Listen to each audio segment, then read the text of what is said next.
Matthew chapter 22.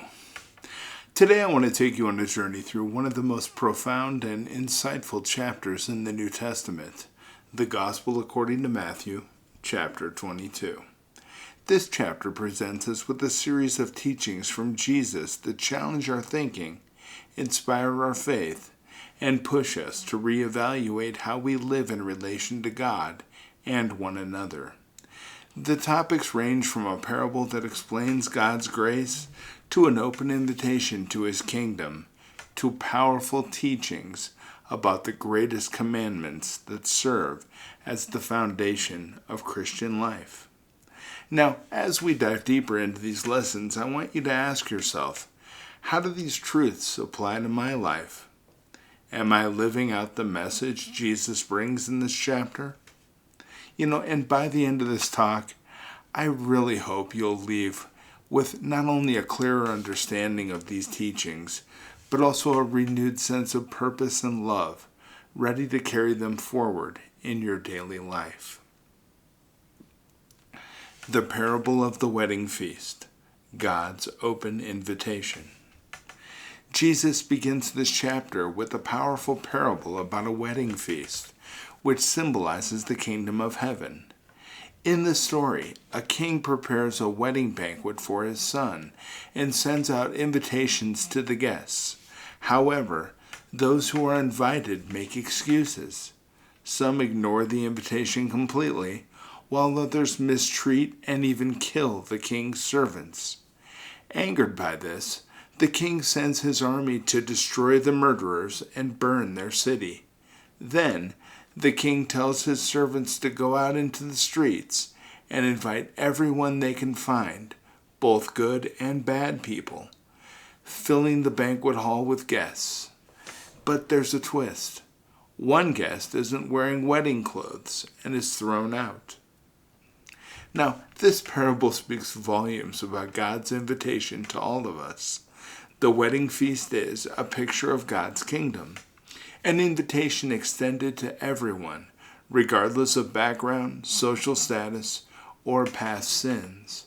The first group of invitees represent those who hear God's message but choose to ignore it, too preoccupied with their own lives to respond to His call. The people invited later symbolize those of us who may feel unworthy, yet are graciously welcomed into God's presence. But here's the final detail. The guest who isn't wearing the proper wedding clothes. This part teaches us that while God's grace is freely given, there is still a responsibility on our part to respond appropriately. Now, the wedding clothes symbolize a life transformed by grace, a life that reflects the love and righteousness of God. Are we accepting God's invitation with a heart ready to change? Or are we just showing up without truly committing? Paying taxes to Caesar, navigating earthly responsibilities and heavenly priorities. In the next part of this chapter, the Pharisees attempt to trap Jesus with a controversial question. Is it right to pay the imperial tax to Caesar or not? If Jesus said yes, He would alienate those who would oppose Roman rule. And if He said no, He could be accused of rebellion against Rome. But Jesus responds with unparalleled wisdom. He states, "Show me the coin used for paying the tax. Whose image is this?" When they reply, "Caesar's," Jesus says, "So give back to Caesar what is Caesar's, and to God what is God's." Now, this statement may seem simple, but it's incredibly profound. Jesus is teaching us that we have dual responsibilities, earthly and heavenly. Paying taxes is part of our civic duty, but we must not lose sight of our higher responsibility to God. Just as the coin bears Caesar's image, we bear God's image. That means our lives, our hearts, and everything we are belongs to Him. So the real challenge here is, are we giving God what is rightfully His? Are we surrendering our hearts, our time, our love, and our obedience to Him? Or are we distracted by the material things of this world? The greatest commandment, the heart of the gospel. One of the most pivotal moments in Matthew chapter 22 is when a teacher of the law asks Jesus to identify the greatest commandment. And without hesitation, Jesus responds, "Love the Lord your God with all your heart and with all your soul and with all your mind. This is the first and greatest commandment. And the second is like it.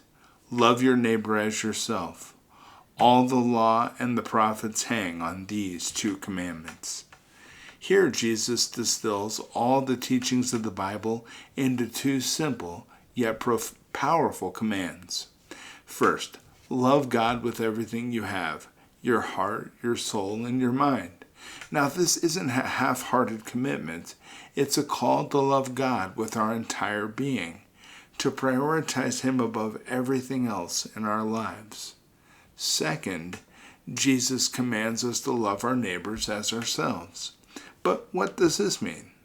It's easy to love those who are kind to us, but Jesus calls us to a deeper love, one that extends even to those we may not get along with or who are difficult to love. When we love our neighbor, we demonstrate God's love in action. We become a reflection of His grace in a broken world. And Jesus is showing us that our relationship with God and our relationships with others are inseparable. If we claim to love God but fail to show love to others, our faith is incomplete. This teaching challenges us daily. Are we loving God fully? Are we loving others as we love ourselves, showing kindness, forgiveness, and compassion? Whose Son is the Messiah? The divine identity of Christ. Toward the end of the chapter, Jesus poses a question to the Pharisees. What do you think about the Messiah? Whose son is He? The answer, the Son of David. But Jesus responds with a question that leaves them puzzled. How is it then that David, speaking by the Spirit, calls Him Lord? If David calls Him Lord, how can He be His son? And here Jesus is revealing the divine mystery of the Messiah's identity. He is not just a descendant of David in human terms. He is also the Son of God, eternal and transcendent. This dual nature of Jesus, fully human and fully divine, is central to Christian belief. It reminds us that Jesus is not just a historical figure, but the living Lord who reigns over all. Recognizing His divine authority changes everything. It calls us to submit to His lordship in every aspect of our lives. So, as I wrap up this talk, let's take a moment to reflect on these powerful teachings from the Gospel according to Matthew, chapter 22. God's invitation to His kingdom is open to all of us, but we must respond with hearts that are ready to change. Our earthly responsibilities matter, but our ultimate allegiance belongs to God. Are we living in a way that reflects that? And most importantly, Jesus teaches us that love is the foundation of everything. Loving God with all our heart, soul, and mind, and loving our neighbors as ourselves should guide every decision we make and every interaction we have. So, as you go about the rest of this week, think about how you can live out these lessons in your life. How can you better love God? How can you show kindness, forgiveness, and compassion to others, even when it's difficult? You know, God's invitation is always there, waiting for us to say yes and live with purpose, grace, and love. Thank you for listening to me today, and may you leave today with hearts full of God's love, ready to shine His light in the world. Thanks again, friends. Tomorrow we'll discuss chapter 23.